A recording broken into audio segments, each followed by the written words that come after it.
ನಮಸ್ಕಾರ. ಆಹಾರ, ಆರೋಗ್ಯ, ಅಧ್ಯಾತ್ಮ ಈ ಸಂಸ್ಕಾರದ ಬೆಳಕಿಗೆ ತಮ್ಮೆಲ್ಲರಿಗೂ ಸ್ವಾಗತ, ಸುಸ್ವಾಗತ. ಇವತ್ತು ನಮ್ಮೊಂದಿಗಿದ್ದಾರೆ ಡಾಕ್ಟರ್ ಕಿಶೋರ್ ಕೆವಿ. ಅವರು ಅತ್ಯಂತ ಸುಪ್ರಸಿದ್ಧವಾದಂಥ ನರರೋಗ ತಜ್ಞರು, ಮೂರ್ಛೆ ರೋಗ ತಜ್ಞರು. ಬೆಂಗಳೂರಿನಲ್ಲಿ ಪ್ರಾಕ್ಟೀಸ್ ಮಾಡ್ತಾ ಇದ್ದಾರೆ. ಅದಲ್ದನೆ brilliant academic career, gold medalist. ಆಮೇಲೆ ನಿಮ್ಹಾನ್ಸ್ನಲ್ಲಿ ಟ್ರೈನಿಂಗ್ ತಗೊಳ್ಳೋದಲ್ದನೆ ಅವರು UK ನಿಂದ MRCP ಕೂಡ ಮಾಡಿದ್ದಾರೆ. ಮುಂದೆ ನಿಮ್ಹಾನ್ಸ್ನಲ್ಲಿ ಫೆಲೋಶಿಪ್ ಮಾಡಿ ಈಗ ಅವರು ತಮ್ಮದೇ ಆದಂಥ ಒಂದು ಸ್ಪೈಕ್ ಅಂಡ್ ವೇವ್ ಅನ್ನು ಸೋಷಿಯಲ್ ಮೀಡಿಯಾ ಕೂಡ ಪ್ರಾರಂಭ ಮಾಡಿದ್ದಾರೆ. ಇವತ್ತು ಅವರು ನಮಗೆ ಈ ಪಾರ್ಕಿನ್ಸೋನಿಸಮ್ ಅಂದ್ರೆ ಏನು, ಆ ಪಾರ್ಕಿನ್ಸೋನಿಸಮ್ ಯಾಕೆ ಬರುತ್ತೆ, ಆ ಬಂದಾಗ ಗುಣಲಕ್ಷಣಗಳೇನು, ಅದಕ್ಕೆ ಏನ್ ಮಾಡ್ಬೇಕು, ಮನೆಯವ್ರು ಏನ್ ಮಾಡ್ಬೇಕು, ಹೇಗೆ ವೈದ್ಯರ ಹತ್ರ ಕರ್ಕೊಂಡ್ ಬರ್ಬೇಕು, ಚಿಕಿತ್ಸೆ ಏನು ಅಂತ ಸಮಗ್ರವಾಗಿ ತಿಳಿಸ್ಕೊಡಕ್ ಬಂದಿದ್ದಾರೆ. ಬನ್ನಿ ಅವ್ರಿಗೆ ಸ್ವಾಗತ ಮಾಡೋಣ. ನಮಸ್ಕಾರ ಕಿಶೋರ್ ಅವರೇ.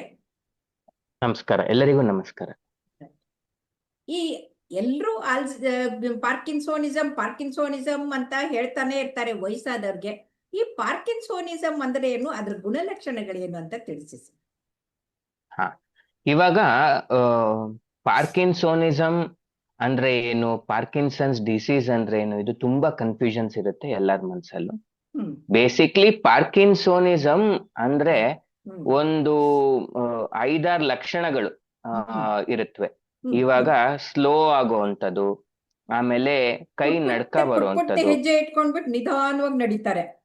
ಹೌದು, ಸ್ಲೋ ಅನ್ನೋದು ಥಾಟ್ ಪ್ರಾಸೆಸ್ ಇಂದ ಹಿಡ್ದು, ಮಾತಿನಿಂದ ಹಿಡ್ದು, ಚಟುವಟಿಕೆಗಳು, ನಡುಗೆ ಎಲ್ಲತ್ರಲ್ಲೂ ಸ್ಲೋನೆಸ್ ಆಫ್ ಆಕ್ಟಿವಿಟಿ ಅಂತ ಹೇಳ್ತೀವಿ. ಕೈ ನಡುಕ ಇರ್ಬೋದು, ಸುಮ್ನೆ ಕೂತಿದ್ದಾಗ ಕೈ ನಡುಗುವಂಥದ್ದು, ಅಥವಾ ಕೈ ಬೇರೆ ಕೆಲಸ ಮಾಡ್ಬೇಕಾದ್ರೆ ಕೈ ನಡುಗುವಂಥದ್ದು. ಹೌದು ಹೌದು. ಇದಲ್ದಲೆ ರಿಜಿಡಿಟಿ ಅಂದ್ರೆ ಕೈ ಕಾಲೆಲ್ಲ ಸ್ವಲ್ಪ ತುಂಬಾ ಸ್ಟಿಫ್ ಆಗಿ ಮಡ್ಚಕ್ಕಾಗದೆ ಇರೋಂಥದ್ದು. ಹೌದು. ಸೊ ಇದಲ್ದಲೆ ಫ್ರೀಸಿಂಗ್ ಅಂತ ಹೇಳ್ತೀವಿ, ಅಂತಂದ್ರೆ ಒಂದ್ ಕಡೆನೆ ನಿಂತ್ಕೊಂಡು ಮುಂದಕ್ಕೆ ಹೋಗಕ್ ಆಗದೆ ಇರೋದು, ಪೋಸ್ಚರಲ್ ಇನ್ಸ್ಟೆಬಿಲಿಟಿ ಅಂತ. ಸ್ಟ್ಯಾಚ್ಯೂ ತರ ನಿಂತ್ಕೊಂಡ್ಬಿಟ್ಟಿರ್ತಾರೆ. ಹೌದು ಹೌದು. ಏನು ಅಂತ ಅವ್ರಿಗೆ ಕನ್ಫ್ಯೂಷನ್ ಆಗಿ ನಡಿಯಕ್ಕಾಗದೆ ನಿಂತ್ಕೊಂಡ್ಬಿಟ್ಟಿರ್ತಾರೆ. ಓಕೆ. ಹೌದು ಹೌದು. ಸೊ ಇದು ಅಲ್ದಲೆ ಪೋಸ್ಚರಲ್ ಇನ್ಸ್ಟೆಬಿಲಿಟಿ ಅಂತಂದ್ರೆ ಓಡಾಡ್ಬೇಕಾದ್ರೆ ಸ್ವಲ್ಪ ತಟ್ಟಾಡುವಂಥದ್ದು, ಹಿಂದೆ ಬೀಳುವಂಥದ್ದು, ಇವೆಲ್ಲ ಇದೆ. ಹೌದು. ಸೊ ಇದೆಲ್ಲ ಒಂದೊಂದೇ ಸಿಂಪ್ಟಮ್ ಅಲ್ಲ, ಕಾಂಬಿನೇಷನ್ ಆಗಿ 2-3 ಸಿಂಪ್ಟಮ್ ಬಂದಾಗ ಪಾರ್ಕಿನ್ಸೋನಿಸಮ್ ಅಂತ ಹೇಳ್ತೀವಿ. ಹೌದು. ಈ ಪಾರ್ಕಿನ್ಸೋನಿಸಮ್ ಅನ್ನೋದು ದೊಡ್ಡ ಅಂಬ್ರಲಾ ಟರ್ಮ್. ಇದರೊಳಗಡೆ ನಾನಾ ಕಾಯಿಲೆಗಳು ಬರುತ್ತವೆ. ಇವಾಗ ಪಾರ್ಕಿನ್ಸನ್ಸ್ ಡಿಸೀಸ್ ಅಂದ್ರೆ ಏನು, ಇದು ಕಾಮನ್ ಆಗಿ ಎಲ್ಲರಿಗೂ ಗೊತ್ತಿರೋಂಥದ್ದು. ಅಂತಂದ್ರೆ ಇವಾಗ ಪಾರ್ಕಿನ್ಸೋನಿಸಮ್ ಅಂತ ಬರುತ್ತ ತಕ್ಷಣ ಎಲ್ಲರೂ ಪಾರ್ಕಿನ್ಸನ್ಸ್ ಡಿಸೀಸ್ ಅನ್ಕೊಂಡ್ಬಿಡ್ತಾರೆ. ಸೊ ಈ ಪಾರ್ಕಿನ್ಸನ್ಸ್ ಡಿಸೀಸ್ ಅನ್ನೋದು ಫಸ್ಟ್ ಒಂದ್ ಕಡೆಯಿಂದ ಶುರು. ಹೌದು, ಅದು ಬೇರೆ ಇದು ಬೇರೆ. ಇದು ಸಿಂಪ್ಟಮ್ಸ್, ಲಕ್ಷಣಗಳಿಗೆ ಒಂದು ನೇಮ್ ಕೊಟ್ಟಿದ್ದಾರೆ. ಇದು ಕಾಯಿಲೆ ಒಂದು. ಹಾ, ಈ ಪಾರ್ಕಿನ್ಸೋನಿಸಮ್ ಅಲ್ಲಿ, ಪಾರ್ಕಿನ್ಸನ್ಸ್ ಡಿಸೀಸ್ ಅಲ್ಲಿ ಈ ಸಿಂಪ್ಟಮ್ಸ್ ಗಳೆಲ್ಲ ಫಸ್ಟ್ ಒಂದ್ ಕಡೆಯಿಂದ ಶುರು ಆಗಿ ಆಮೇಲೆ ಸ್ಲೋ ಆಗಿ ಓವರ್ ಫ್ಯೂ ಇಯರ್ಸ್ ಇನ್ನೊಂದ್ ಕಡೆಗೆ ಹೋಗಿ ಇದಲ್ದೆಲೆ ಹೋಗತ್ತೆ ಇನ್ನೊಂದ್ ಕಡೆಗೆ. ಇನ್ನೊಂದು ಇದಲ್ದೆಲೆ ಬೇರೆ ನಾನ್ ಮೋಟಾರ್ ಸಿಂಪ್ಟಮ್ಸ್ ಅಂತ ಹೇಳ್ತೀವಿ, ಅದು ಕೂಡ ಇರತ್ವೆ ಈ ಪಾರ್ಕಿನ್ಸನ್ಸ್ ಡಿಸೀಸ್ ಅಲ್ಲಿ. ಸೊ ಇದೆಲ್ಲ ಸೇರಿದಾಗ ಪಾರ್ಕಿನ್ಸನ್ಸ್ ಡಿಸೀಸ್ ಅಂತ ಹೇಳ್ತೀವಿ. ಇವಾಗ ಫಾರ್ ಎಕ್ಸಾಂಪಲ್ ನೀವೆಲ್ಲ ಅರ್ಥ ಮಾಡ್ಕೋಬೇಕು. ಈ ಕಾರಣಗಳು ಯೂಶಲಿ ಏನಂತಂದ್ರೆ, ಪಾರ್ಕಿನ್ಸೋನಿಸಮ್ಗೆ ಸಾವಿರಾರು ಕಾರಣಗಳು. ಕೆಲವು ಮಾತ್ರೆಗಳಿಂದನೂ ಈ ತರ ಪಾರ್ಕಿನ್ಸೋನಿಸಮ್ ಡೆವಲಪ್ ಆಗ್ಬೋದು. ಇವಾಗ ಕೆಲವುದು ಸೈಕ್ಯಾಟ್ರಿಕ್ ಮೆಡಿಸಿನ್ಸ್ ತಗೊಂಡಾಗ. ಹೌದು ಹೌದು. ಸೈಕ್ಯಾಟ್ರಿಕ್ ಮೆಡಿಸಿನ್ಸ್ ತಗೊಳ್ಳೋದ್ರಿಂದ ಲಾಂಗ್ ಟರ್ಮ್ಸ್ ಅಲ್ಲಿ, ಅದಲ್ದೆಲೆ ಈ ತರ ಪಾರ್ಕಿನ್ಸೋನಿಸಮ್ ಸಿಂಪ್ಟಮ್ಸ್ ಬರುವ ಕಾರಣಗಳು. ಮೋಸ್ಟ್ ಇಂಪಾರ್ಟೆಂಟ್ ಮೆಡಿಸಿನ್ ಇಂಡ್ಯೂಸ್ಡ್ ಅಂತ ಹೇಳ್ತೀವಿ. ಕೆಲವು ಸತಿ ಸೈಕ್ಯಾಟ್ರಿಕ್ ಮೆಡಿಸಿನ್ಸ್ ತುಂಬಾ ದಿನ ತಗೊಳ್ಳೋದ್ರೆ, ಅಥವಾ ಗ್ಯಾಸ್ಟ್ರಿಕ್ ಮೆಡಿಸಿನ್ಸ್, ನಾನಾ ತರದ ಮೆಡಿಸಿನ್ಸ್ ತಗೊಂಡಾಗ ಈ ತರ ಬರುವಂತ ಚಾನ್ಸಸ್ ಇರುತ್ತೆ. ಆ ತರ ಇದ್ದಾಗ ನಾವು ಇದನ್ನೆಲ್ಲ ನೋಡ್ಬಿಟ್ಟು ಇದು ನಿಲ್ಸಿ ಆಮೇಲೆ ಅಸೆಸ್ ಮಾಡ್ತಾ ಇರ್ತೀವಿ ಫಾಲೋ ಅಪ್ ಮಾಡ್ಕೊಂಡು. ಹ್ಮ್. ಇದಲ್ಲೇ ಕೆಲವ್ರಿಗೆ ಏನಾದ್ರು ಬ್ರೈನ್ ಅಲ್ಲಿ ಏನಾದ್ರು ಸ್ಪೇಸ್ ಆಕ್ಯುಪೈಯಿಂಗ್ ಲೀಷನ್ ಅಂತ ಹೇಳ್ತೀವಿ, ಟ್ಯೂಮರ್ಸ್, ಅಥವಾ ಟ್ಯೂಮರ್ಸ್. ಗಡ್ಡೆಗಳಿದ್ರೆ ಹೌದು. ಇದಲ್ದೇಲೆ ವ್ಯಾಸ್ಕ್ಯುಲರ್ ಪಾರ್ಕಿನ್ಸೋನಿಸಮ್ ಅಂತ ಹೇಳ್ತೀವಿ. ಅಂದ್ರೆ ಚಿಕ್ಕ ಚಿಕ್ಕ ಸ್ಟ್ರೋಕ್ ಆಗಿ ಈ ತರ ಆಗುವಂತ ಚಾನ್ಸಸ್ ಇರುತ್ತೆ. ಓಕೆ. ಈ ತರ ನಾನಾ ಕಾರಣಗಳಿರುತ್ತೆ. ಇಡಿಯೋಪಥಿಕ್ ಪಾರ್ಕಿನ್ಸನ್ಸ್ ಡಿಸೀಸ್ ಅಂತ ಹೇಳ್ತೀವಿ, IPD ಅಂತ. That is the most famous Parkinson's disease. ಕಾರಣ ಏನು ಅಂತ ಗೊತ್ತಾಗಲ್ಲ. ಅದಕ್ ಕಾರಣ ಏನು ಅಂತ ಗೊತ್ತಿಲ್ಲ. ಸರಿ. ಅದು ಡಿಜನರೇಟಿವ್ ಡಿಸೀಸ್ ಬರುತ್ತೆ. Okay okay. ಸೊ ಹಾಗಾದ್ರೆ ಈಗ ವೈದ್ಯರ ಹತ್ರ ಕರ್ಕೊಂಡ್ ಬರ್ಬೇಕಾದ್ರೆ ಮನೆಯವ್ರಿಗೆ ಏನು ನೀವು ಮುನ್ಸೂಚನೆ ಹೇಳ್ತೀರಿ, ಆಮೇಲೆ ನಿಮ್ಮ ಹತ್ರ ಬಂದ್ಮೇಲೆ ಅವ್ರಿಗೆ ಏನೇನು ಚಿಕಿತ್ಸೆ ಅಂತಂದ್ರೆ ಅವ್ರಿಗೆ ಕೊಡೋ ಮೊದಲು ಪರೀಕ್ಷೆಗಳನ್ನು ಮಾಡ್ತೀರಿ, ಅದನ್ನ ಹೇಳಿ ಸರ್. ಹಾ. ಸೊ ಇವಾಗ ಜನರಲ್ ಪಬ್ಲಿಕ್ಗೆ ಎಸ್ಪೆಷಲಿ ಏನಾಗತ್ತೆ ಅಂದ್ರೆ, ಇದು ವಯಸ್ಸಾದವ್ರಿಗೆ ಈ ಡಿಸೀಸ್ ಕಾಯಿಲೆಗಳು ಜಾಸ್ತಿ ಕಾಣಿಸ್ಕೊಳ್ಳೋದ್ರಿಂದ ಸೊ ಮನೇಲಿ ಇದನ್ನ ಅಬ್ಸರ್ವ್ ಮಾಡ್ತಾ ಇರ್ಬೇಕಾಗಿ ಬರುತ್ತೆ. ಏನು ಮೇನ್ಲಿ ತುಂಬಾ ಸ್ಲೋ ಆಗುವಂಥದ್ದು. ಸ್ಲೋ ಅನ್ನೋದು ವಯಸ್ಸಾಗ್ತಾ ಆಗ್ತಾ ಎಲ್ಲರೂ ಸ್ಲೋ ಆಗ್ತಾರೆ. ಹೌದು. ಸೊ ಸ್ವಾಭಾವಿಕ ಅದು. ಸೊ ಅವ್ರ ಏಜ್ ಗ್ರೂಪ್ ಅವ್ರ ಜೊತೆ ಇದ್ದಾಗ ಅಬ್ಸರ್ವ್ ಮಾಡಿದಾಗ ಇದು ತುಂಬಾ ಚೆನ್ನಾಗಿ ಗೊತ್ತಾಗತ್ತೆ. ಹೌದು. ಸೊ ಅವಾಗ ಇವರು ಬೇರೆಯವರೆಲ್ಲ ಫಾಸ್ಟ್ ಆಗಿರ್ತಾರೆ, ಇವ್ರು ಸ್ಲೋ ಆಗ್ತಾ ಇದಾರಲ್ಲ ಅಂತ ಒಂದು ಡೌಟ್ ಬಂದಿರತ್ತೆ. ಒಂದ್ಸತಿ ಡೌನ್ ಬಂದ್ಮೇಲೆ ಅವಾಗ ಹಾಗೆ ದಿನ ಅಬ್ಸರ್ವ್ ಮಾಡ್ತಾ ಇರ್ಬೇಕು.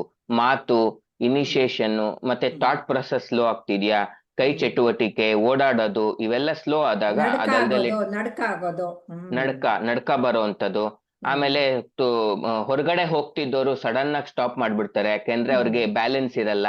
ಸೊ ಈ ತರ ಎಲ್ಲ ಇದ್ದಾಗ ಭಯ ಆಗ್ಬಿಟ್ಟಿರುತ್ತೆ, ಕರೆಕ್ಟ್. ಹೆಜ್ಜೆ ಇಟ್ಕೊಂಡ್ಬಿಟ್ಟು ಹಿಂಗ್ ಹೋಗ್ತಾರೆ. ಹೌದು ಹೌದು. ಸೊ ಈ ತರ ಎಲ್ಲ ಇದ್ದಾಗ ಯೂಶಲಿ ನಮ್ ನ್ಯೂರಾಲಜಿಸ್ಟ್ ಹತ್ರ ಒಂದು ಅಸೆಸ್ಮೆಂಟ್ಗೆ ಬರ್ಬೇಕು. ಸೊ ಅಸೆಸ್ ಮಾಡ್ತೀರಿ? ಸೊ ನಾವ್ ಇವಾಗ ಕ್ಲಿನಿಕಲ್ ಅಸೆಸ್ಮೆಂಟ್ ಅಂತ ಹೇಳ್ತೀವಿ. ಅಂದ್ರೆ ಫಸ್ಟ್ ಹಿಸ್ಟ್ರಿ ತಗೊಂಡು ಕ್ಲೀನ್ ಆಗಿ ಎಕ್ಸಾಮಿನ್ ಮಾಡ್ಬಿಟ್ಟು ಯಾವ ಸ್ಟ್ರಕ್ಚರ್ಸ್ ಇನ್ವಾಲ್ವ್ಮೆಂಟ್ ಇರಬಹುದು, ಕಣ್ಣೆಲ್ಲ ಚೆನ್ನಾಗಿ ಮೂವ್ ಆಗ್ತಿದ್ಯಾ ಇಲ್ವಾ, ಅಥವಾ ಎರಡು ಒಂದೇ ತರ ಇದೆಯಾ, ಒಂದು ಜಾಸ್ತಿ ಇದೆಯಾ ಅಂತೆಲ್ಲ ನೋಡ್ಕೊಂಡು ಆಮೇಲೆ ಕೆಲವು ಸ್ಕ್ಯಾನ್ಸ್ ಮತ್ತೆ ಡ್ರಗ್ ಹಿಸ್ಟ್ರಿ ಅಂದ್ರೆ ಮೆಡಿಸನ್ ಹಿಸ್ಟ್ರಿ ನೋಡ್ಕೊಂಡು ಆಮೇಲೆ ಒಂದು MRI ಮಾಡಿ ಕೂಡ ನೋಡ್ತೀವಿ ಎಲ್ಲಿ ಏನಾರು ಮಿಸ್ಟೇಕ್ಸ್ ಇದೆಯಾ, ಏನಿದೆ, ಏನಾರು ಕಾಣುತ್ತೆ ನಿಮ್ಗೆ MRI ನಲ್ಲಿ ಏನ್ ಕಾಣುತ್ತೆ? MRI ಅಲ್ಲಿ ಅದೇ ಹೇಳಿದ್ನಲ್ಲ, ಇವಾಗ ಪಾರ್ಕಿನ್ಸೋನಿಸಮ್ಸ್ ಅಲ್ಲಿ ಏನಕ್ಕೆ MRI ಮಾಡ್ತೀವಿ ಅಂತಂದ್ರೆ ಕಣ್ಣಕ್ ಕಾಣುವಂತ ಅಬ್ನಾರ್ಮಾಲಿಟಿ ಏನಾರು ಇದೆಯಾ ಇಲ್ವಾ ಅಂತ. ಸೊ ಟ್ಯೂಮರ್ಸ್ ಇರ್ಬೋದು, ಏನಾದ್ರೂ ಇದ್ರೆ ಕಾಣುತ್ತೆ. ಹೌದು ಇರ್ಬೋದು, ಅಥವಾ ಸ್ಟ್ರೋಕ್ಸ್ ಇರ್ಬೋದು, ಆತರ ಏನಾರು ಇದೆಯಾ ಅಂತ. ಜನರಲ್ ನಾರ್ಮಲ್ ಪಾರ್ಕಿನ್ಸನ್ಸ್ IPD ಅಂತ ಹೇಳ್ತೀವಲ್ಲ, ಅದರಲ್ಲಿ ಈ ಸ್ಟ್ಯಾಂಡರ್ಡ್ MRI ಅಂತೂ ಏನು ಡೈರೆಕ್ಟ್ ಕ್ಲೂಸ್ ಅಂತೂ ಏನಿರಲ್ಲ. ಆಮೇಲೆ ಚಿಕಿತ್ಸೆ ಏನು ಅಂತ? ಸೊ ಇವಾಗ ಮೆಡಿಸನ್ ಇಂಡ್ಯೂಸ್ ಪಾರ್ಕಿನ್ಸೋನಿಸಮ್ಗೆ ಚಿಕಿತ್ಸೆ ಫಸ್ಟ್ ಆ ಮೆಡಿಸನ್ಸ್ ನ ಸ್ಟಾಪ್ ಮಾಡೋದು. ಸೊ ಈ ಬೇರೆ ಇವಾಗ ಟ್ಯೂಮರ್ ಇದ್ರೆ ಟ್ಯೂಮರ್ ತೆಗೆಯುವಂಥದ್ದು, ವ್ಯಾಸ್ಕ್ಯುಲರ್ ರಿಸ್ಕ್ ಫ್ಯಾಕ್ಟರ್ಸ್ ಇದ್ರೆ ಅದನ್ನ ಮ್ಯಾನೇಜ್ ಮಾಡುವಂಥದ್ದು. ಇದಲ್ದೇಲೆ ಇವಾಗ IPD ಅಂತಂದ್ರೆ ಇಡಿಯೋಪಥಿಕ್ ಪಾರ್ಕಿನ್ಸನ್ಸ್ ಡಿಸೀಸ್ ಅಂತ ಹೇಳ್ತೀವಲ್ಲ, ಅದರಲ್ಲಿ ಏನ್ ಮಾಡ್ತೀವಿ ಅಂತಂದ್ರೆ ಅರ್ಲಿ ಸ್ಟೇಜಸ್ ಅಲ್ಲಿ ಇದ್ರೆ ಮೆಡಿಸನ್ ಅವ್ರ ದಿನ ಚಟುವಟಿಕೆ ಚೆನ್ನಾಗಿ ನಡೀತಾ ಇದ್ರೆ ಅವಾಗ ನಾವೇನು ಜನರಲಿ ಮೆಡಿಸನ್ ಏನು ಕೊಡಕ್ ಹೋಗಲ್ಲ. ಫಿಸಿಯೋಥೆರಪಿ ಮತ್ತೆ ರಿಹ್ಯಾಬಿಲಿಟೇಷನ್ ಎಕ್ಸರ್ಸೈಸ್ ನಲ್ಲಿ ಮ್ಯಾನೇಜ್ ಮಾಡ್ಕೊಂಡು ಹೋಗ್ತಾ ಇರ್ತೀವಿ. ಒಂದ್ಸತಿ ಸ್ವಲ್ಪ ಸಿಂಪ್ಟಮ್ಸ್ ಜಾಸ್ತಿ ಆಯ್ತು, ಅವರು ದಿನ ಚಟುವಟಿಕೆಗೆ ಅದು ಹಿಂಡರ್ ಆಗ್ತಾ ಇದೆ ಅಂತ ಅಂದಾಗ ಡಿಪೆಂಡಿಂಗ್ ಆನ್ ದ ಏಜ್, ಕಡಿಮೆ ಏಜ್ ಇದ್ರೆ ಒಂಥರ ಮೆಡಿಸನ್, ಜಾಸ್ತಿ ಏಜ್ ಇದ್ರೆ ಒಂಥರ ಮೆಡಿಸನ್ಸ್ ನ ಯೂಸ್ ಮಾಡ್ಕೊಂಡು ಬರ್ತಾ ಇರ್ತೀವಿ. ಇವಾಗ ನೀವು ಲಿವೋಡೋಪಾ ಅಂತ ಮೆಡಿಸನ್ ಅಂದಾಗ ನೆನ್ಪಾಯ್ತು, ಎಷ್ಟೊಂದು ಅದೇನು ಇದನ್ನ ಹಾಕ್ತಾನೆ ಇರ್ತಾರೆ, ನಾನು ಸ್ಲೋ ಆಗಿದ್ದೆ, ಈ ತರದ್ದು ಔಷಧಿ ತಗೊಂಡ್ಮೇಲೆ ಪೂರ್ತಿ ಸರಿ ಅದೇ ಅಂತ. ಅದೆಲ್ಲ ಸ್ಪೂರಿಯಸ್ ಅಲ್ವಾ ಅದು? ಅಂದ್ರೆ ಇವಾಗ ಕೆಲವ್ರಿಗೆ ಆತರ, ಇವಾಗ ಹಳೆ ಬೊಂಬೆಗೆ ಕೀ ಕೊಡ್ತಾರಲ್ಲ ಆ ರೀತಿ ಈ ಲಿವೋಡೋಪಾ ಅಂತ ಹೇಳ್ತೀವಿ, ಅದ್ ತಗೊಂಡಾಗ ತುಂಬಾ ಚೆನ್ನಾಗ್ ಆಗ್ತಾರೆ. ಸೊ ಅದು ಅಂತವ್ರು ಅವ್ರಿಗೆ ಗೊತ್ತಿರುತ್ತೆ, ಪಾಕೆಟ್ ಅಲ್ಲೇ ಇಟ್ಕೊಂಡಿರ್ತಾರೆ.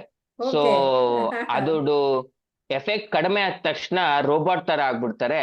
ಅದು ಕೊಟ್ಟ ತಕ್ಷಣ ಕೀ ಕೊಟ್ಟು ಬೊಂಬೆ ತರ, ಅಂದ್ರೆ ಓ ಅವ್ರು ಯಾವಾಗ್ಲೂ ಮತ್ತೆ ಪಾಕೆಟ್ ನಡೆಯಕ್ ಅಲ್ಲಿ ಶುರು ಇಟ್ಕೊಂಡು. ಮಾಡ್ತಾರೆ. ಓಕೆ. ಹಾ ಹೌದು ಹಾ ಹೌದು. ಹ್ಮ್ ಹ್ಮ್ ಸೊ ಅಂತವ್ರು ತುಂಬಾ ಹ್ಮ್ ಚೆನ್ನಾಗಿ ಮ್ಯಾನೇಜ್ ಮಾಡ್ಕೋತಾರೆ ಮೆಡಿಸನ್ಸ್ ನ ಪಾಕೆಟ್ ಅಲ್ಲೇ ಇಟ್ಕೊಂಡು. ಸೊ ದಟ್ ಹ್ಮ್ ಏನೋ ಯಾವಾಗಾದ್ರೂ ಅವ್ರಿಗೆ ಆತರ ಅನ್ಸ್ದಾಗ ತಗೊಂಡ್ಬಿಡ್ತಾರೆ.